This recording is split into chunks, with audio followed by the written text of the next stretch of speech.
નમસ્કાર વિદ્યાર્થી મિત્રો, યુટ્યુબ વિડીયોની અંદર આપનું હાર્દિક સ્વાગત છે। તો આજે આપણે પાઠ જોઈશું 8 ભારતની વર્ષની ભવ્યતા। સામાજિક વિજ્ઞાનની અંદર 8મો પાઠ આપણે કાલે શીખી ગયા, અડધો બાકી છે, તો એના આગળ આપણે જોઈ લઈશું।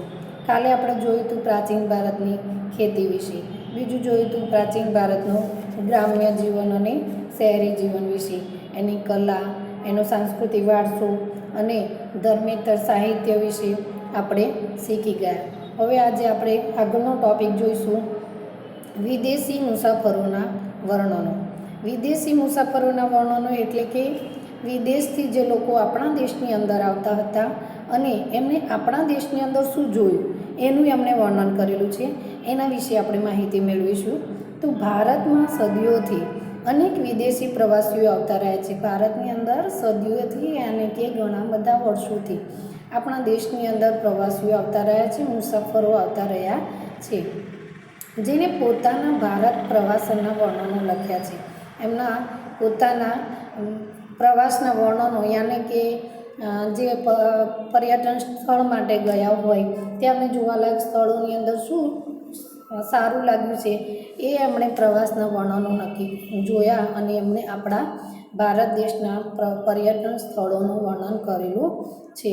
તેમની આ પ્રવાસ નોંધમાંથી ભારતીય સંસ્કૃતિને અને પ્રજા જીવનને માહિતી મળે છે।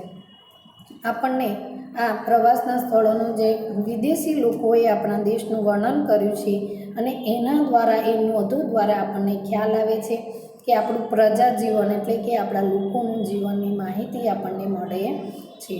આવા મુસાફરોમાં ચંદ્રગુપ્ત મૌર્યના દરબારમાં રહેલા ગ્રીક એલચી મેગેસ્તનીસ ખૂબ અગત્યના છે।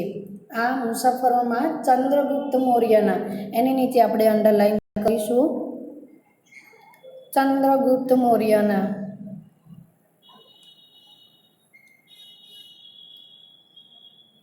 આ મુસાફરોના ચંદ્રગુપ્ત મૌર્યના રહેલા ગ્રીક એલચી મેગેસ્તનીસ ખૂબ જ અગત્યના છે। એની નીચે આપણે અંડરલાઈન કરીશું, એ ખાલી જગ્યાની અંદર અથવા તો વિકલ્પની અંદર આપણે પૂછી શકીએ છીએ અને ખરા ખોટાની અંદર પણ આવી શકે છે। તેમણે ઇન્ડિકા નામનો એક ઉત્કૃષ્ટ ગ્રંથ લખ્યો છે। કયો? ઇન્ડિકા, એની આગળ પણ આપણે અંડરલાઈન કરીશું। તેમણે ઇન્ડિકા નામનો એક ઉત્કૃષ્ટ ગ્રંથ લખ્યો છે। ઉત્કૃષ્ટ ગ્રંથ કયો લખ્યો છે? તો કે ઇન્ડિકા। એ પણ ખાલી જગ્યા, વિકલ્પ અને ખરા ખોટાની અંદર પૂછાઈ શકે છે, જેમાં મૌર્ય યુગ વિશે આપણને માહિતી પ્રાપ્ત થાય છે। કયા યુગ વિશે? મૌર્ય યુગ વિશે આપણને માહિતી પ્રાપ્ત થાય છે, એના વિશે આપણને જાણકારી મળે છે। એ જ પ્રમાણે ગ્રીક નાવિક ટોલેમીએ ભૂગોળ વિશે લખેલા ગ્રંથમાં ભારતના બંદરો વિશે આપણને માહિતી મળે છે। આપણા દેશના બંદરો વિશે આપણને માહિતી મળે છે। તો આગળ જોઈએ, ચંદ્રગુપ્ત દ્વિતીયના સમયમાં આવેલ ચીનના મુસાફર ફાહિયાને અને સમ્રાટ હર્ષવર્ધનના સમયમાં આવેલ ચીની મુસાફર, એનું નામ છે યુએન સ્વાંગે, તાત્કાલિક ભારતીય સમાજ જીવન, શાસકો અને સંસ્કૃતિનું અદ્ભુત ચિત્રણ કર્યું છે। કોણે કર્યું છે? ફાહિયાને અને યુએન સ્વાંગે। ક્યાંના હતા? તો ચીનના હતા। તો આપણે એની આગળ અંડરલાઈન કરીશું, ચીનના મુસાફર ફાહિયાને સમ્રાટ હર્ષવર્ધનના સમયમાં યુએન સ્વાંગે તાત્કાલિક ભારતીય સમાજ જીવન, શાસકો અને સંસ્કૃતિનું અદ્ભુત ચિત્રણ કરેલું છે। તો ચીનના મુસાફર, ક્યાંના મુસાફર છે? ચીનના। કયા સમયની અંદર કર્યું? સમ્રાટ હર્ષવર્ધનના સમયની અંદર કર્યું। બીજાનું નામ શું છે? ચીની મુસાફર યુએન સ્વાંગે શું કર્યું હતું? તો કે ભારતીય જીવનનું, સમાજ જીવનનું, ભારતના સમાજની અંદર રહેતા લોકોના જીવન વિશેનું, બીજું છે શાસકો અને તેમની સંસ્કૃતિ વિશેનું અદ્ભુત એટલે કે સરસ મજાના ચિત્રણ કર્યું, એટલે કે ચિત્રો દોરીને આપણને માહિતી આપેલી છે। એના પછીનો નેક્સ્ટ છે ટોપિક વેપારીઓ નવા માર્ગે। વેપારીઓ નવા માર્ગે પ્રાચીન સમયમાં ભારત વિવિધ ચીજવસ્તુઓ તેમજ વિદેશો સાથે વેપાર વાણિજ્યમાં મોખરે હતું. પ્રાચીન સમયમાં એટલે કે પહેલાંના સમયની અંદર ભારતની અંદર ચીજવસ્તુઓ અલગ અલગ પ્રકારની સામગ્રીઓમાં વિદેશો એટલે કે બીજા દેશોની અંદર વેપાર વાણિજ્યમાં વેપાર સાથે અલગ અલગ વેપારો કરી અલગ અલગ ચીજવસ્તુઓ કરી અને મોખરે હતું એટલે કે સૌથી આગળ હતું. વેપારના કારણે ભારતની આર્થિક સમૃદ્ધિ શિખરે હતી. આર્થિક સમૃદ્ધિ આપણા ભારત દેશની સારી હતી. શિખરે હતી યાને કે સારી હતી. મોખરે હતી એટલે આગળ હતી અને શિખરે હતી એટલે સારી હતી, આગળ પડતી હતી. દેશ વિદેશ સાથેના વેપાર જમીન માર્ગો અને સમુદ્ર માર્ગે થતું હતું. આપણે બીજા દેશો સાથે જે વેપારની લેવડ દેવડ થતી હતી તે શાના દ્વારા થતી હતી? તો કે જમીન માર્ગ અને સમુદ્ર માર્ગ દ્વારા થતી હતી. તો આપણે એની નીચે અંડરલાઈન કરીશું. પ્રાચીન સમયમાં ભારત દેશ વિદેશ સાથે વેપારી જમીન માર્ગે સમુદ્ર માર્ગે થતો હતો. વેપાર જમીન માર્ગે અને સમુદ્ર માર્ગે થતો હતો. એના પછી જોઈએ લોથલ હડપ્પા સંસ્કૃતિનું મોટું બંદર હતું. લોથલ હડપ્પા સંસ્કૃતિ માટેનું મોટું બંદર છે. એની નીચે પણ અંડરલાઈન કરીશું. લોથલ હડપ્પા સંસ્કૃતિનું મોટું બંદર હતું. તો આ પણ ખાલી જગ્યાની અંદર પૂછાઈ શકે કે ખાલી જગ્યા હડપ્પા સંસ્કૃતિનું મોટું બંદર હતું. તો અંદર આપણે લખીશું લોથલ. લોથલમાં બંદરની ગોદી ડોકિયાર વહાણના ધક્કા અને વખાણના અવશેષો મળ્યા છે, જે દરિયાઈ વાહન વ્યવહારની માહિતી આપે છે. આના દ્વારા આપણને લોથલની અંદરથી જે ગોદી ડોકિયાર વહાણના જે વખાણના અવશેષો મળ્યા છે એ દરિયાઈ વાહન વ્યવહાર દરિયાની અંદર ચાલતા વાહનો હોય એના વિશેની માહિતી આપણને આપે છે. એની નીચે જોઈએ લોથલના લોકો માટીકામના વિવિધ ઘાટના વાસણો અને વિવિધ પ્રકારના દાગીના બનાવતા હતા. લોથલના લોકો શું કામ કરતા હતા? તો કે વિવિધ પ્રકારની માટીમાંથી વાસણો બનાવતા હતા. અત્યારે પણ આપણે જોઈએ છીએ કે અલગ અલગ પ્રકારના સરસ સરસ માટીની અંદરથી વાસણો બનાવેલા આપણે જોઈએ છીએ. કેવા વાસણો હોય? તો કે માટીની અંદરથી શું બની શકે? એક તો પાણી પીવા માટેના માટલા, મોટા મોટા કુંજા બની શકે. પાણી પીવા માટે જાહેર સ્થળોએ જ્યાં ત્યાં મૂકેલા હોય આપણે જોઈએ છીએ. પછી બીજું કે આપણે દિવાળી હોય ત્યારે માટીના કોડિયા હોય છે. આપણે રોટલા બનાવીએ છીએ તો એ પણ માટીનું હોય છે. તો માટીના વાસણો આપણને ખૂબ જ ઉપયોગી છે. અને અત્યારે અદ્યતન યુગની અંદર નવી નવી હસ્તકલાથી અથવા તો મશીનો દ્વારા આ માટીના કોતરણી કામો પર પણ ખૂબ સરસ ડિઝાઇનો બનાવવામાં આવે છે. તો આ લોથલના લોકો પણ પહેલાંના સમયની અંદર માટીકામના ઘાટના વાસણો કરતા હતા. અને એ ઘાટના વાસણોની અંદર રસોઈ પણ બને અને રસોઈ એમાં જ ખાતા હતા. એ એમનું મહત્ત્વ હતું. તો આગળ જોઈએ સેલકડી, ચીપ અને હાથી દાંતમાંથી બનાવેલ મણકાઓનો વેપાર થતો હતો. એની અંદરથી સેલકડી, ચીપ અને હાથી દાંતમાંથી બનાવેલ મણકાઓનો વેપાર થતો હતો. ભારતના મરી મસાલા અને કિંમતી પથ્થરોની વિશેષ માંગ રહેતી. ભારતની અંદરથી શાની વિશેષ માંગ રહેતી? મરી મસાલા અને કિંમતી પથ્થરોની માંગ રહેતી હતી. એની નીચે આપણે અંડરલાઈન કરીશું. ભારતીય સ્થળ માર્ગે મધ્ય એશિયા થઈને યુરોપ સુધી સુતરાઉ કાપડ કઈ જગ્યાએ થઈને? ભારતથી સ્થળ માર્ગે યાને કે ભારતથી ચોક્કસ જગ્યાએ થઈને મધ્ય એશિયા યુરોપ સુધી સુતરાઉ કાપડ, રેશમી કાપડ અને મસાલાની નિકાસ થતી હતી. કઈ કઈ વસ્તુઓની મધ્ય એશિયાથી યુરોપ સુધીમાં નિકાસ થતી હતી? સુતરાઉ કાપડ, રેશમી કાપડ અને મસાલાની નિકાસ થતી હતી. એના પછી જોઈએ ખંભાત, ભરૂચ, સોપારા અને તામ્રલિપ્તિ જેવા આંતરરાષ્ટ્રીય બંદરોના માધ્યમથી વિશ્વના પૂર્વ અને પશ્ચિમ ભાગમાં સુતરાઉ કાપડ, રેશમી કાપડ, મસાલા, તેજાના, ઇમારતી લાકડાની નિકાસ થતી હતી. બીજી કઈ વસ્તુઓની? તો આંતરરાષ્ટ્રીય બંદરોના માધ્યમથી. પહેલાં શું છે? ભારતના સ્થળ માર્ગેથી યાને કે ચોક્કસ જગ્યાએથી. અને આ બીજું શું છે? આંતરરાષ્ટ્રીય બંદરોથી એટલે કે આ બંદરેથી એના પૂર્વ અને પશ્ચિમ ભાગમાં આની નિકાસ કરવામાં આવતી હતી. કઈ વસ્તુઓની નિકાસ થતી હતી? સુતરાઉ કાપડ, રેશમી કાપડ, મસાલા, તેજાના, ઇમારતી લાકડાની નિકાસ થતી હતી. એની નીચે આપણે અંડરલાઈન કરીશું. સુતરાઉ કાપડ, રેશમી કાપડ, તેજાના, ઇમારતી લાકડાની નિકાસ કરવામાં આવતી હતી. જ્યારે સોનું, ચાંદી અને અન્ય ચીજોની આયાત થતી હતી. કઈ વસ્તુઓની આયાત થતી હતી? સોનું, ચાંદી અને બીજી અમુક વસ્તુઓની આયાત આપણા દેશની અંદર કરવામાં આવતી હતી. મિત્રો, આપણે જોયું કે આયાત અને નિકાસ આ બંને વસ્તુ કરી, પણ એને શું કહેવાય? કેવી રીતે થઈ શકે? આયાત અને નિકાસ એટલે શું? તો આયાત એટલે બીજા દેશમાંથી આપણા દેશની અંદર વસ્તુ આવી એને આયાત કહેવાય, અને આપણા દેશની વસ્તુ બીજા દેશની અંદર કોઈ પણ દેશની અંદર આપણે મોકલી શકીએ તો એને નિકાસ કહેવાય. તો આયાત અને નિકાસ આ બંને વસ્તુ એક છે. તો એની નીચે પાછળનો પેજ જુઓ. પેજ નંબર 44 ઉપર આપણે જોઈશું કે ચીનથી વેપાર અર્થે કેટલાક લોકો દૂરના વિસ્તારોમાં પગપાળા કે ઘોડા ઉપર જતા હતા. ચીનથી વેપાર અર્થે એટલે કે વેપારના કામકાજ માટે કેવી રીતે જતા હતા? ત્યારે તો વેપાર અર્થે અમુક વિસ્તારોની અંદર દૂરના વિસ્તારોમાં પગપાળા એટલે કે પગથી ચાલીને, અને બીજું કે ઘોડા ઉપર જતા હતા. એ ત્યારે આ બધી સુવિધાઓ હતી નહીં. આપણે અત્યારે બસની અંદર, ટ્રેનની અંદર જઈએ છીએ, પણ ત્યારે એ બધી સુવિધાઓ નહોતી. એટલે આ લોકો કઈ રીતે જતા હતા? તો કે પગપાળા અને ઘોડા ઉપર, પગથી ચાલી અને ઘોડા ઉપર જતા હતા. તેઓ સાથે રેશમ કાપડ પણ લઈ જતા હતા. એની સાથે શું લઈ જતા હતા? રેશમ કાપડ લઈ જતા હતા.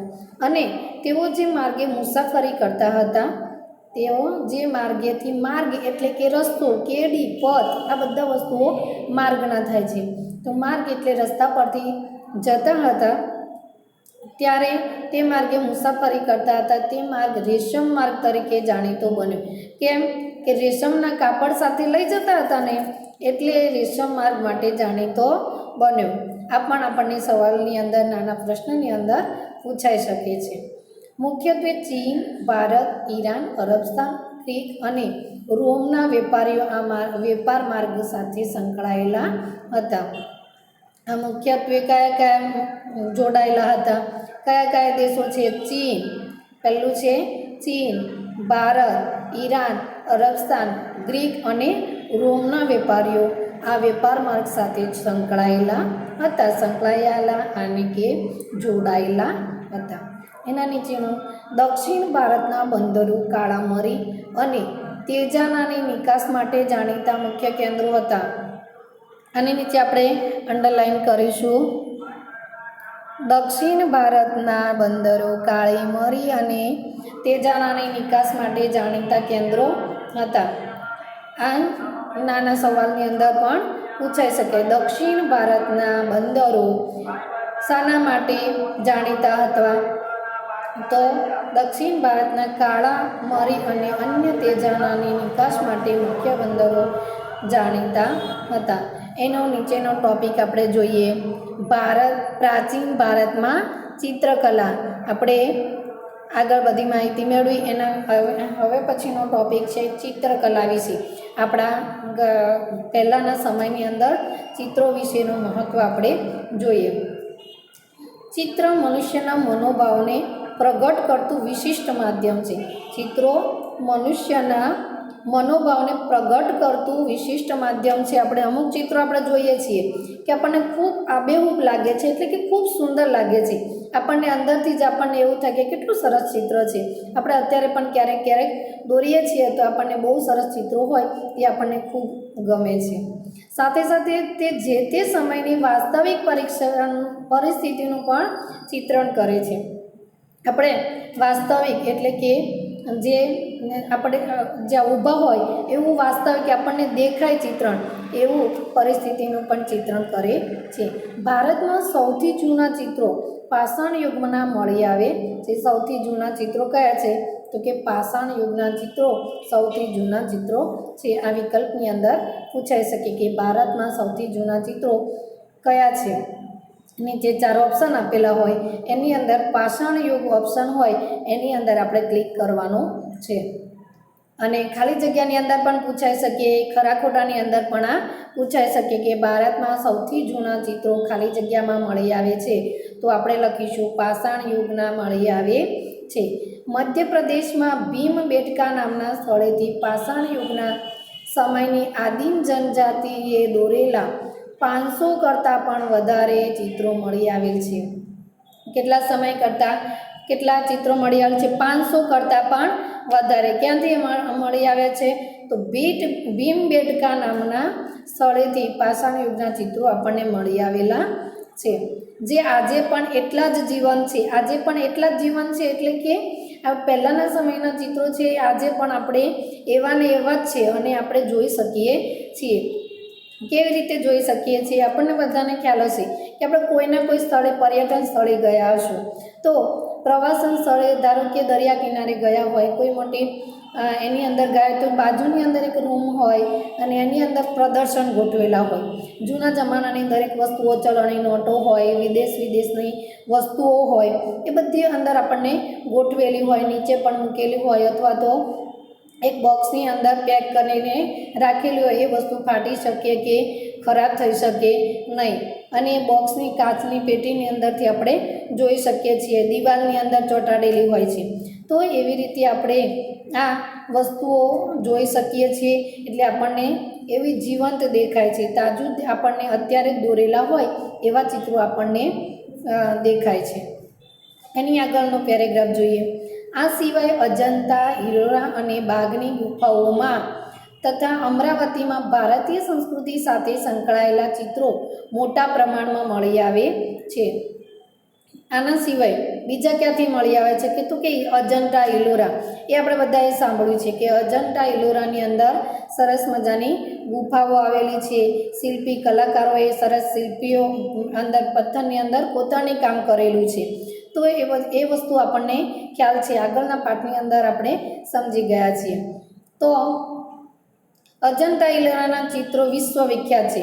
એની નીચે આપણે અંડરલાઈન કરીશું કે અજંટા ઇલોરાના ચિત્રો વિશ્વવિખ્યાત છે, જેમાં બુદ્ધની જાતક કથાઓને અને બુદ્ધની સાધનાને ચિત્રોમાં વ્યક્ત કરવામાં આવ્યા છે.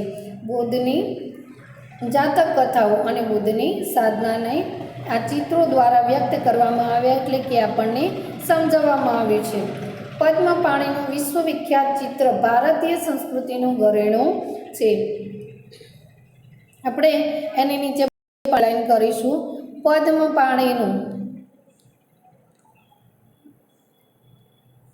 પદ્મપાણીનું વિશ્વવિખ્યાત ચિત્ર ભારતીય સંસ્કૃતિનું ઘરેણું છે. અને તો ઇલોરાનું શિવ મંદિર એક જ શિલામાંથી કોતરેલું મહાન શિલ્પ છે. એની નીચે પણ અંડરલાઈન કરીશું આપણે.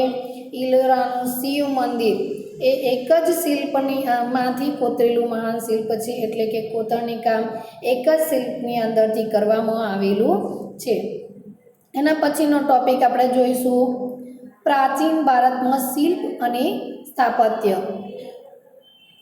હડપ્પા સભ્યતામાં જોવા મળતું નગર આયોજન એ ભારતીય સ્થાપત્યના વિશ્વ પ્રસિદ્ધ નમૂના છે.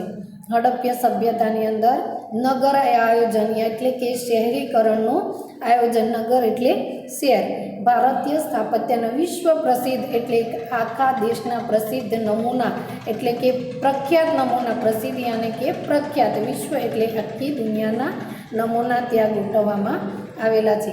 એક સમાન નગર રચના, સ્નાનાગર, અનાજના કોઠાર, ઔદ્યોગિક એકમો અને વરસાદી પાણીના પ્રબંધ સાથે સંકળાયેલા અનેક સ્થાપત્યો હડપ્પા સભ્યતા સાથે સંકળાયેલા છે. એની આગળ જોઈએ આપણે નગર રચના, સ્નાનાગર એટલે કે નાહવા માટે, અનાજના કોઠારો, અનાજના કોઠારો એટલે કે દાણાના ભંડારો, જે ઘઉં, ચોખા એ બધું આપણે અનાજની અંદર લઈએ છીએ એ બધાના કોઠારો એટલે કે એનો ભંડાર, એની વસ્તુ જથ્થાબંધ હોય એને કોઠાર કહેવાય.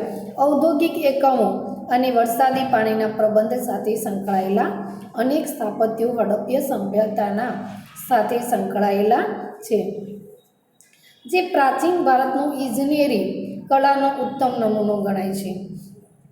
ક્યાંનો ઉત્તમ નમૂનો એટલે કે સૌથી શ્રેષ્ઠ નમૂનો પ્રાચીન ભારતનું ઇજનેરી.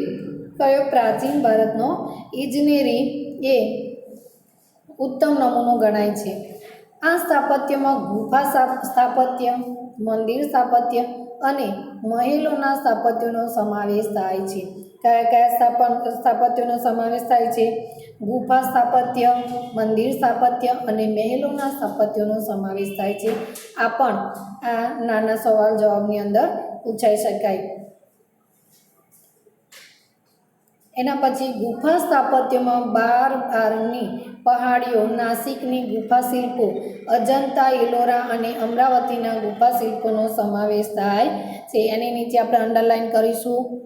ગુફા સ્થાપત્યમાં બારની પહાડીઓ, નાસિકના ગુફા શિલ્પો, અજંતા, ઇલોરા અને અમરાવતીની ગુફા શિલ્પોના સમાવેશ થાય છે.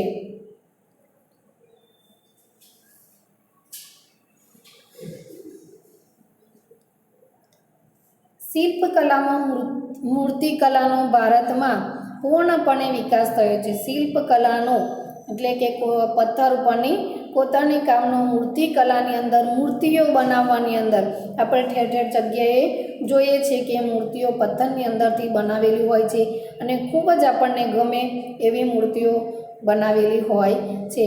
તો પૂર્ણપણે આપણે ક્યાં વિકાસ થયો? તો કે આપણા ભારતની અંદર વિકાસ થયેલો છે. મૂર્તિકલામાં 2 કલા શૈલીઓ પ્રાચીન ભારતમાં પ્રચલિત હતી. મૂર્તિકલામાં કેટલી કલાઓ છે? 2 કલાઓ એ આપણા ભારતની અંદર પ્રચલિત થઈ. એટલે પ્રચલિત થવું હોય એને કે જાણીતી થઈ છે, પ્રખ્યાત થઈ છે. પહેલી કલા કઈ છે? તો કે ગાંધાર કલા. જે ગાંધાર કલાની અંદર શું આવશે? તો કે જે ગ્રીક અને ભારતીય કલા શૈલીનો સંગમ હતો. ગ્રીક અને ભારતીય કલા શૈલીનો સંગમ. ઉત્તર પશ્ચિમ ભારતમાં અફઘાનિસ્તાનમાં આવેલા તક્ષશિલા અને ગાંધારમાં આ કલા શૈલીનો અનેક નમૂના મળ્યા છે. કઈ જગ્યાએથી મળ્યા છે? ઉત્તર પશ્ચિમ ભારતમાં અફઘાનિસ્તાનમાંથી, તક્ષશિલા અને ગાંધારમાંથી આ કલા શૈલીના આપણને નમૂના જોવા મળ્યા છે. તેમાં બુદ્ધ મૂર્તિઓ મોટા પ્રમાણમાં બની હતી. બુદ્ધ મૂર્તિઓ સૌથી વધારે પ્રમાણમાં, મોટા પ્રમાણમાં યાને કે વધારે પ્રમાણમાં બની હતી. બુદ્ધની વિશાળ પ્રતિમાઓ અને કલા શૈલીમાં બમિયાન અને ચારસડામાં જોવા મળે છે. બીજું છે અન્ય કલા શૈલી સંપૂર્ણ ભારતીય છે. અન્ય કલા શૈલી યાને કે કલાઓ દ્વારા જે બનાવવામાં આવી છે સંપૂર્ણ ભારતીય શૈલી છે, યાને કે ભારતની અંદર જ બનાવવામાં આવેલી છે. જે મથુરા કલા તરીકે ઓળખાય છે. તે મથુરાની અંદર બનાવવામાં આવેલી છે એટલે મથુરા કલા તરીકે ઓળખાય છે. જે આપણે પર્યટન સ્થળો ત્યાં મથુરાની અંદર સૌથી વધારે છે અને ત્યાં મૂર્તિઓ પણ છે અને મથુરા કલા તરીકે ઓળખાય છે. તેમાં પણ સૌપ્રથમ બુદ્ધની મૂર્તિઓ છે. સૌથી વધારે મૂર્તિઓ કઈ છે? બુદ્ધની મૂર્તિઓ છે. ત્યારબાદ મથુરા કલા શૈલીમાં હિન્દુ દેવી દેવતાઓની મૂર્તિઓ બનવા લાગી છે. મથુરા કલા શૈલીની અંદર હિન્દુઓ માટેની દેવી દેવતાઓની, દરેક ભગવાનની મૂર્તિઓ ત્યાં બનવા લાગી છે. અમરાવતી, અજંતા, નાસિક, સારનાથમાં પણ મૂર્તિકલામાં નમૂના પ્રાપ્ત થયા છે. અમરાવતીની અંદર, અજંતાની અંદર, નાસિક, સારનાથમાં પણ આ મૂર્તિઓ બનાવવાનું નમૂના ત્યાંથી જોવા મળ્યા છે, પ્રાપ્ત થયા છે અને કે મળી આવ્યા છે. એના પછીનો ટોપિક જોઈશું સ્તૂપો અને વિહારો. બૌદ્ધ સ્થાપત્યમાં સ્તૂપ, ચૈત્ય અને વિહારોનો સમાવેશ થાય છે. તો એની નીચે આપણે અંડરલાઈન કરીશું. બૌદ્ધ ધર્મના સ્થાપત્યમાં સ્તૂપ, ચૈત્ય અને વિહારોનો સમાવેશ થાય છે. આ સ્તૂપો વિશે આપણને ટૂંકમાં પૂછાઈ શકે. એટલે આખો પેરેગ્રાફની અંદર સ્તૂપ વિશે જે કંઈ પણ આવે છે એની આપણે નોંધ લેવાની છે અને આપણે ટૂંકનોટ તરીકે એની લખવાની છે, એટલે ધ્યાનથી સાંભળવાનું છે અને અંડરલાઇન કરેલા આપણે ટૉપિક લખવાના છે. અમુક ટૉપિક આપણે અંડરલાઇન કરેલા ના હોય પણ સ્તૂપો વિશે આપણને જાણકારી આપતા હોય તો એ આપણે સ્તૂપની ટૂંકનોંધની અંદર એનો સમાવેશ કરવાનો છે. એની આગળ જોઈએ આપણે, ગૌતમ બુદ્ધના નિર્વાણ બાદ તેમના જીવનની યાદગીરી રૂપે સ્તૂપ નિર્માણ શરૂ થયું છે. ગૌતમ બુદ્ધના નિર્વાણ માટે એમના જીવનની યાદગીરી, કેવું જીવન જીવી ગયા હતા એમના માટે આપણે યાદ રાખવા માટે આ સ્તૂપ નિર્માણ કરવામાં આવેલું છે. સૌપ્રથમ વજ્જી સંઘમાં આ સ્તૂપનું નિર્માણ થયું છે. કઈ જગ્યાએ થયેલું છે તો કે સૌપ્રથમ વજ્જી સંઘમાં. આ ખાલી જગ્યા તરીકે પૂછી શકાય, ખરા ખોટા તરીકે પૂછી શકાય અને આ ટૂંકનોંધની અંદર તો આવી જ શકે છે. એના પછી જોઈશું, સ્તૂપ એટલે નાના ગુંબજ આકારનું સ્થાપત્ય. ગુંબજ એટલે કે અંડાકાર આકારનું, આ ઈંડા આકારનું, અંડાકારી આકારનું એટલે ઈંડા આકારનું આપણે આ ગુંબજ સ્થાપત્ય કરેલું આપણે જોઈએ છીએ, જેમાં મધ્યમાં બુદ્ધના અવશેષોને દાબડામાં રાખવામાં આવતા અને બૌદ્ધ ધર્મીઓ ત્યાં ધ્યાન ધરતા હતા. આ બૌદ્ધ ધર્મીઓ ત્યાં ધ્યાન ધરતા હતા એટલે કે ત્યાં પૂજા કરતા હતા. પછીથી સ્તૂપો ભારતમાં મોટા પ્રમાણમાં બનવા લાગ્યા. સ્તૂપો ભારતની અંદર, આપણા દેશની અંદર મોટા પ્રમાણમાં એટલે કે વધારે પ્રમાણમાં ત્યાં બનવા લાગ્યા, જેમાં અશોકનો સાંચીનો સ્તૂપ, અશોકનો સાંચીનો સ્તૂપ, લુંબીનો સ્તૂપ, સારનાથનો સ્તૂપ ખૂબ જ અગત્યના છે. આ કયા કયા સ્તૂપો અગત્યના છે કે અશોકનો સાંચીનો સ્તૂપ, લુંબિનીનો સ્તૂપ, સારનાથનો સ્તૂપ આ અગત્યના મહત્ત્વના સ્તૂપો છે. અશોક પછીના સમ્રાટોએ પણ સ્તૂપ નિર્માણની પરંપરાને જાળવી રાખી સાંચીના સ્તૂપ ફરતે કાષ્ઠ નિર્માણ કરવાનું કાર્ય શૃંગ વંશના રાજાઓએ કર્યું હતું. કનિષ્કે પુરુષપુરોના એક વિશાળ, એના પછીનો 44 પૂરું થયું. એના પછીનું આપણે 45 નંબર પર જોઈએ, સ્તૂપ જેને શાહજી કી ડેરી કહેવામાં આવે છે. આગળ જો, કનિષ્કે પુરુષપરના એક વિશાળ સ્તૂપ જેને શાહજી કી ડેરી કહેવામાં આવે છે. એની નીચે પણ આપણે અંડરલાઇન કરીશું, સ્તૂપ જેને શાહજી કી ડેરી કહેવામાં આવે છે. શાહજી કી ડેરી લખેલું હોય ને એની નીચે ડબલ ક્લિક કરવાનું, ડબલ અંડરલાઇન કરવાની, એટલે આપણે ખાલી જગ્યા કઈ છે એ આપણને ખ્યાલ આવે. ફક્ત એટલું જ આપણે પાકું કરીશું તો પણ આપણને ખાલી જગ્યા આવડી જશે. ખાલી જગ્યા અંદર આખું આપણને વાક્ય આપેલું હોય, ફક્ત એનો એક શબ્દની અંદર આપણે જવાબ આપવાનો હોય છે, તો એ જવાબની નીચે ડબલ લાઇન કરેલી હોય તો આપણને તરત આવડી જાય છે. આપણે બહુ ધ્યાન આપવું પડતું નથી. તેનું નિર્માણ કરાવ્યું. સ્તૂપની આસપાસ પ્રદક્ષિણ પથ હોય છે. ચૈત્યો પણ પછીથી બૌદ્ધ કલાનું બહુ જ મોટું કેન્દ્ર બન્યા. ચૈત્યો ગુફાની જેમ પર્વત કોતરીને બનાવવામાં આવતા. ચૈત્યો ગુફાની જેમ, આપણે અંદર નાના ખાનાની અંદરથી જઈએ છીએ એવા ગુફાની અંદર કોતરીને એને બનાવવામાં આવતા. ચૈત્યોમાં ગુફામાં જ હારબંધ સ્તંભો, હારબંધ એટલે લાઇનની અંદર સ્તંભો, દરવાજા, વિશાળ પ્રાર્થના મંડપ વગેરે કોતરીને તેને મંદિરોનો આકાર આપવામાં આવતો. એટલું સરસ મજાનો આકાર આપવામાં આવતો કે ચૈત્યની ગુફામાં હારબંધ સ્તંભો એટલે કે લાઇનની અંદર આ સ્તંભો, પછી એના દરવાજા હોય, પછી પ્રાર્થનાનો મંડપ હોય, પ્રાર્થના જ્યાં થતી હોય એના મંડપની નીચે બેસીને પ્રાર્થના કરે અને એને કોતરીને મંદિરોનો આકાર આપવામાં આવતો હતો. પ્રાર્થના ગૃહ તરીકે તેનો ઉપયોગ થતો હતો. એનો ઉપયોગ કેવી રીતે થતો? પ્રાર્થના ગૃહ એટલે કે ત્યાં જઈ બેસી અને પ્રાર્થના કરવાની, ભગવાનનું ધ્યાન ધરવાનું, એવો એનો ઉપયોગ થતો હતો. સ્તંભો ઉપર બારીક કોતરકામ કરવામાં આવતું હતું. સ્તંભો એટલે કે થાંભલાઓ ઉપર બારીક એટલે કે ઝીણવટપૂર્વક કોતરનું કામ કરવામાં આવતું હતું.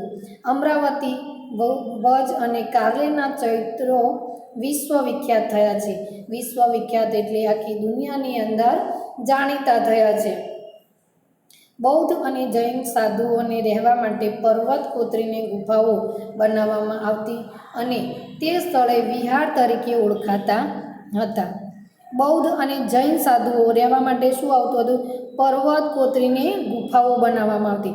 આખો મોટો પર્વત હોય અને એની અંદર કોતરણી કામ કરી અને અંદરથી રસ્તો નીકળે, પર્વતની અંદર છેક જવાય એવો રસ્તો નીકળે એને ગુફા કહેવાય. તો એવી ગુફાઓ બનાવવામાં આવતી હતી. કોના માટે?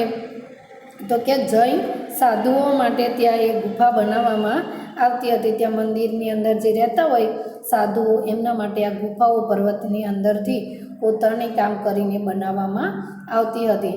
અને તે સ્થળો વિહાર તરીકે ઓળખાતા હતા. શાના તરીકે ઓળખાતા હતા? વિહાર તરીકે ઓળખાતા હતા. વિહાર એટલે કે ત્યાં રહેવા માટેનું. જૈન અને બૌદ્ધ સાધુઓ આ વિહારોમાં રહીને અધ્યયન કરતા હતા.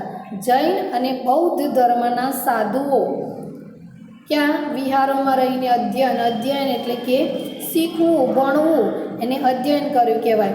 તો આ વિહારોની અંદર રહીને એ અધ્યયન કરતા હતા. તે નવી પ્રકારનું શીખતા હતા. યુએન સ્વાંગે ઉત્તર ભારતમાં અને ગુજરાતમાં 100 જેટલા વિહારો હોવાનું નોંધ્યું છે. આ કેટલા વિહારો છે? 100 જેટલા વિહારો અહીંયા છે. જૈન સ્થાપત્ય કલા સાથે પણ મૂર્તિઓ અને વિહારો જોડાયેલા છે. જૈન સ્થાપત્ય કલાની અંદર મૂર્તિઓ અને વિહારો, મૂર્તિઓ, ભગવાનની મૂર્તિઓ અને વિહારો એટલે કે જ્યાં રહેવા માટેનું ગુફાઓની અંદર સ્થાન હોય છે એને વિહારો કહેવાય. ત્યાં જોડાયેલા છે. શ્રવણ બેલગોડામાં આવેલી ગોમતેશ્વરની જૈન મૂર્તિ વિશ્વવિખ્યાત છે. અહીંયા ક્લિક કરવાનું છે. શ્રવણ બેલગોડામાં આવેલી ગોમતેશ્વરની જૈન મૂર્તિ વિશ્વવિખ્યાત છે. અને નીચે આપણે અંડરલાઈન કરી. જૈન ધર્મના સાધુઓ અને બૌદ્ધ ભિક્ષુઓના નિવાસ માટે પહાડોમાં સંખ્યાબંધ ગુફાઓ બનાવવામાં આવતી હતી. સંખ્યાબંધ એટલે કે ઘણી બધી ગુફાઓ કોની બનાવવામાં આવતી? તો કે જૈન ધર્મના અને બૌદ્ધ ધર્મના ભિક્ષુઓના નિવાસ માટે યાને કે રહેવા માટે આ સંખ્યાબંધ ગુફાઓ, ઘણી બધી ગુફાઓ બનાવવામાં આવતી હતી. આવી ઘણી ગુફાઓ ગુજરાતમાં આવેલી છે. આવી ઘણી બધી આ ગુફાઓ આપણા ગુજરાતની અંદર આવેલી છે. એના પછીનો ટોપિક છે શિક્ષણનો વારસો. તો હડપ્પીય સભ્યતાનો વિસ્તાર અને તેની વિકસિત નગર વ્યવસ્થા જોતાં એમ કહી શકાય કે ભારતમાં ઉચ્ચ શિક્ષણ અને ટેકનિકલ શિક્ષણ 4000 વર્ષથી અપાઈ રહ્યું છે. કેટલા વર્ષોથી? 4000 વર્ષોથી આ નગર વ્યવસ્થા એટલે કે શહેરોની અંદર ભારતમાં ઉચ્ચ શિક્ષણ એટલે કે આપણે ડિગ્રી જે કહીએ છીએ એના માટે ઉચ્ચ શિક્ષણ, ટેકનિકલ એટલે કે નવી પદ્ધતિઓ દ્વારા આપણે જાણી શકીએ અને ટેકનિકલ શિક્ષણ કહેવાય. તો એ આપણને કેટલા હજાર? 4000 વર્ષથી અપાઈ રહ્યું છે. મોહેંજો-દડોમાંથી શિક્ષણ સંસ્થાના અવશેષો પ્રાપ્ત થયા છે. આપણને કેવી રીતે ખ્યાલ આવ્યો કે 4000 વર્ષોથી આપણને આ શિક્ષણ પદ્ધતિ ચાલુ છે? તો મોહેંજો-દડો શિક્ષણ સંસ્થાના અવશેષો પ્રાપ્ત થયા છે. શિક્ષણ માટેના સંસ્થાઓ જે પ્રાપ્ત થઈ છે એ આપણને ક્યાંથી સમજ આવી છે? મોહેંજો-દડોની અંદરથી. આ સભ્યતા કાંસ્ય સભ્યતા તરીકે પણ ઓળખાય છે. એટલે કે તેઓ કાંસુ બનાવવાની ટેકનોલોજી જાણતા હતા. આમ કહી શકાય છે કે રસાયણશાસ્ત્રનો વિકાસ થયો હશે. શાનો વિકાસ થયો હશે? રસાયણશાસ્ત્રનો વિકાસ થયો હશે. કિલ્લા, મકાન, ઘર, રસ્તા, સિવિલ ઇજનેરી તંત્રોનો વિકાસ દર્શાવે છે. કયો વિકાસ દર્શાવે છે? ઇજનેરી તંત્રોનો વિકાસ દર્શાવે છે. મકાનો, કિલ્લાઓ અને સ્નાનાગર, રસ્તા આ બધાનો વિકાસ દર્શાવે છે. કાપડ વણાટ અને વહાણ વણાટનો વિકાસ દર્શાવે છે કે યાંત્રિક અને ઇજનેરી તંત્ર હડપ્પીય સંસ્કૃતિના સમયથી જ ભારતમાં પાંગરતું રહ્યું છે. એની નીચેનો પેરેગ્રાફ જોઈએ આપણે. પ્રાચીન ભારતમાં શિક્ષણ આપતી 5 વિદ્યાપીઠો, જેને આપણે યુનિવર્સિટી કહીએ છીએ. પ્રાચીન ભારતમાં શિક્ષણ આપતી કેટલી યુનિવર્સિટીઓ છે? 5. એની નીચે આપણે અંડરલાઈન કરીશું. પ્રાચીન ભારતમાં શિક્ષણ આપતી 5 વિદ્યાપીઠો એને આપણે યુનિવર્સિટી કહીએ છીએ.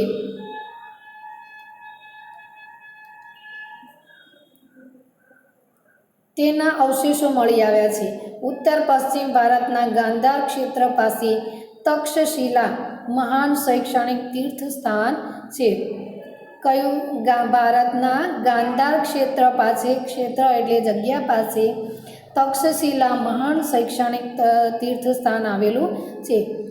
ત્યાં અહીંયા નીતિશાસ્ત્ર, સંસ્કૃત વ્યાકરણ, ખગોળ અને જ્યોતિષ, હિન્દુ ધર્મ અને દર્શનનું શિક્ષણ અપાતું હતું. કઈ કઈ વસ્તુઓનું શિક્ષણ અપાતું હતું આ સવાલની અંદર પૂછાઈ શકે. તો અહીં કયું? નીતિશાસ્ત્ર, સંસ્કૃત વ્યાકરણ, ખગોળ અને જ્યોતિષ, ખગોળ અને જ્યોતિષ, હિન્દુ ધર્મ અને દર્શનનું શિક્ષણ અપાતું હતું. પાણીની, ચાણક્ય, ચંદ્રગુપ્ત, જીવક જેવા મહાન દાર્શનિક અને શાસકો આ જ શિક્ષણ સંસ્થામાંથી ખ્યાતિ પામ્યા છે. કયા કયા? પાણીની, ચાણક્ય, ચંદ્રગુપ્ત, જીવક જેવા મહાન દાર્શનિક અને શાસકો આ જ શિક્ષણની અંદરથી ખ્યાતિ પામ્યા છે. એટલે કે એનો ઉલ્લેખ થયો છે, પરિચય થયો છે. બિહારમાં આવી જ એક શિક્ષણ સંસ્થા નાલંદા વિદ્યાપીઠ તરીકે ખ્યાતિ છે. આની નીચે પણ આપણે અંડરલાઈન કરીશું. બિહારમાં આવી જ એક શિક્ષણ સંસ્થા નાલંદા વિદ્યાપીઠ તરીકે ઓળખાય છે. નાલંદા નીચે આપણે ડબલ લાઈન કરીશું. આ ખાલી જગ્યા તરીકે પૂછી શકાય. યુએન સ્વાંગે પણ તેની મુલાકાત લીધી હતી. અહીંયા પણ હિન્દુ અને બૌદ્ધ દર્શન શાસ્ત્રોનું શિક્ષણ આપવામાં આવતું હતું. નાલંદા વિશ્વવિદ્યાપીઠના આચાર્ય નાગાર્જુન મહાન રસાયણ શાસ્ત્રી હતા. નાગાર્જુન આ શું હતા? નાલંદા, અહીંયા અંડરલાઈન કરીશું. નાલંદા વિશ્વવિદ્યાપીઠના આચાર્ય નાગાર્જુન મહાન રસાયણ શાસ્ત્રી હતા. કોણ હતા? નાગાર્જુન. શું હતા? તો કે વિશ્વવિદ્યાપીઠના રસાયણ શાસ્ત્રી હતા. તેમણે પારાની ભસ્મ બનાવીને ઔષધિ તરીકે વાપરવાની શરૂઆત કરી હતી. ગુજરાતમાં 6ઠી 7મી સદીમાં વલભીમાં મહાન વિદ્યાપીઠ હોવાનો પુરાવા પ્રાપ્ત થયા છે. તેના વિશે પણ યુએન સ્વાંગે ખાસું લખાણ લખ્યું છે. અહીંયા દૂર દેશાવરથી અનેક વિદ્યાર્થીઓ વિદ્યા પ્રાપ્ત કરવા માટે આવતા. અનેક જગ્યાએથી વિદ્યા પ્રાપ્ત કરવા માટે અહીંયા વિદ્યાર્થીઓ આવતા હતા. પ્રવેશ માટે વિદ્યાર્થીઓ પ્રવેશિકા આપવી પડતી હતી. પર પ્રવેશિકા એટલે કે પરીક્ષા આપવી પડતી હતી. એમને લેવામાં આવતા ન હતા. એમને આપણા અહીંયા યુનિવર્સિટીની અંદર જો ભણવું હોય તો એના માટે પહેલાં પરીક્ષા આપવામાં આવતી હતી. અને કે આપણે અત્યારે કહીએ છીએ કે ઇન્ટરવ્યૂ આપવામાં આવતું હતું. તો એ પરીક્ષા આપવામાં આવતી હતી. ત્યારબાદ આચાર્યો લેખિત પરીક્ષા લઈ રૂબરૂ મુલાકાત, સમાલાપ માટે આગળ મોકલતા હતા. આવી આધુનિક કક્ષાની શિક્ષણ પદ્ધતિ તે સમયે ભારતમાં પ્રવર્તમાન હતી. અહીં હિન્દુ, બૌદ્ધ અને જૈન એમ ત્રણેય ધર્મ, ચિંતન, જ્યોતિષ, ખગોળનું જ્ઞાન આપવામાં આવતું હતું. બંગાળમાં વિક્રમશિલા અને ઓદંતપુરી નામની 2 વિદ્યાપીઠો અસ્તિત્વમાં હતી. વિદ્યાપીઠો યાને કે યુનિવર્સિટી, અત્યારે જે આપણે એ જ શબ્દ વપરાય છે. જે 12મા પછી આપણે જઈએ છીએ ત્યારે આપણે યુનિવર્સિટી બોલીએ છીએ. વિદ્યાપીઠો શબ્દ હાલની પરિસ્થિતિમાં આપણે સાંભળવા મળતા નથી. જ્યાં બૌદ્ધ ધર્મ સાથે સંકળાયેલા 3 માળના વિશાળ પુસ્તકાલયો બનાવવામાં આવ્યા હતા. કેટલા માળના? 3 માળના વિશાળ પુસ્તકાલયો બનાવવામાં આવતા હતા. જેને આપણે શું કહીએ છીએ અત્યારે? લાઇબ્રેરી. લાઇબ્રેરીની અંદર આપણને ઘણા બધા પુસ્તકો, આપણને જે જોઈએ એ પુસ્તક આપણને મળી આવે છે. એટલે આ બૌદ્ધ ધર્મમાં સાથે સંકળાયેલા 3 માળના વિશાળ એટલે કે મોટા પુસ્તકાલયો બનાવવામાં આવ્યા હતા. એના પછીનો લાસ્ટ ટોપિક છે આપણો સિક્કા. તો સિક્કા એટલે આપણને ખબર છે અત્યારે સિક્કા એટલે આપણે 1 રૂપિયો, 2 રૂપિયા, 5 રૂપિયાનો સિક્કો આપણે જોઈએ છીએ. તો આના વિશે આપણને શું માહિતી આપે છે? ભારતનો ઇતિહાસ જાણવાનું એક અગત્યનું સાધન અને સમૃદ્ધિ પ્રતીક સિક્કા છે. ભારતનો ઇતિહાસ આપણે પાછળનું આપણે જાણવું હોય, એના વિશે આપણે જોવું હોય, સમજવું હોય તો આ સમૃદ્ધિના પ્રતીક સિક્કા છે. ભારતમાં સૌથી જૂના સિક્કા ઈસવીસન પૂર્વે 5મી સદીના પંચમાર્ક કોઈન તરીકે ઓળખાય છે. કોઈન એ ઇંગ્લિશ શબ્દ છે, આપણે અત્યારે પણ એનો યુઝ કરીએ છીએ. તો એની નીચે આપણે અંડરલાઈન કરીશું, ભારતમાં સૌથી જૂના સિક્કા ઈસવીસન પૂર્વે 5મી સદીના પંચમાર્ક કોઈન તરીકે ઓળખાય છે. ત્યારબાદ ઇન્ડો ગ્રીક રાજાઓએ વિશિષ્ટ પ્રકારના સુવર્ણ સિક્કા શરૂ કર્યા છે. વિશિષ્ટ પ્રકારના સુવર્ણ સિક્કા એટલે કે સોનાના સિક્કા શરૂ કર્યા છે, જેની ઉપર રાજાનું ચિહ્ન, તેની આકૃતિ અને તેનો સમય ઉલ્લેખિત થયો છે. એની ઉપર શું ઉલ્લેખિત થયું છે? તો કે રાજાનું ચિહ્ન. એની નીચે પણ આપણે અંડરલાઈન કરીશું, જેની ઉપર રાજાનું ચિહ્ન, આકૃતિ અને સમયનો ઉલ્લેખ થયો છે. એના પછીનો પાછળનો ટોપિક આપણે જોઈએ, પાછળ 46 ઉપર. તેનાથી આપણને તે સમયનો ઇતિહાસ જાણવા મળે છે. સૌથી શ્રેષ્ઠ સિક્કા ગુપ્તકાળના જોવા મળે છે અને સમુદ્રગુપ્તના વીણા વાદન કરતા વ્યાઘ્ર પરાક્રમ, ચંદ્રગુપ્ત પ્રથમના, રાજા રાણીના અને ગરુડના, ચંદ્રગુપ્ત દ્વિતીયના અને સિંહ વિક્રમના તથા ગરુડ ધ્વજના સિક્કા મોટા પ્રમાણમાં મળી આવેલા છે. તો આની નીચે આપણે અંડરલાઈન કરીશું, સૌથી શ્રેષ્ઠ સિક્કા ગુપ્તકાળના જોવા મળે છે. સૌથી શ્રેષ્ઠ સિક્કા ક્યાંના જોવા મળે છે? ગુપ્તકાળના. આ ખાલી જગ્યાની અંદર પૂછાઈ શકે અથવા તો વિકલ્પની અંદર પૂછાઈ શકે છે. સમુદ્રગુપ્તના વીણાવદન કરતા અને વ્યાઘ્ર પરાક્રમ ચંદ્રગુપ્ત પ્રથમના, રાજા રાણીના અને ગરુડના, ચંદ્રગુપ્ત દ્વિતીયના અને સિંહ વિક્રમના તથા ગરુડ ધ્વજના સિક્કા મોટા પ્રમાણમાં મળી આવેલા છે.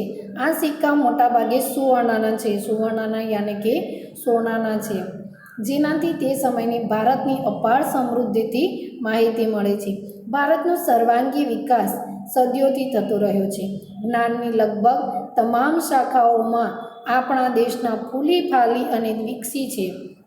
ભારતનો મહાન સાંસ્કૃતિક વારસો સમગ્ર વિશ્વમાં અદ્વિતીય છે. આખા વિશ્વની અંદર સાંસ્કૃતિકનો વારસો અદ્વિતીય છે. મિત્રો, આપણો પાઠ અહીંયા પૂર્ણ થયો છે. ભારતની ભવ્યતા પાઠ પૂરો થઈ ગયો છે. હવે એનું સ્વાધ્યાય આપણને નીચે આપેલું છે. તો આ આખું સ્વાધ્યાય તમારી પાકી નોટની અંદર કરી અને એને આખો સ્વાધ્યાય જે છે એ આપણે પાકું કરવાનું રહેશે. પરીક્ષાની અંદર આમાંથી પૂછાઈ શકે છે.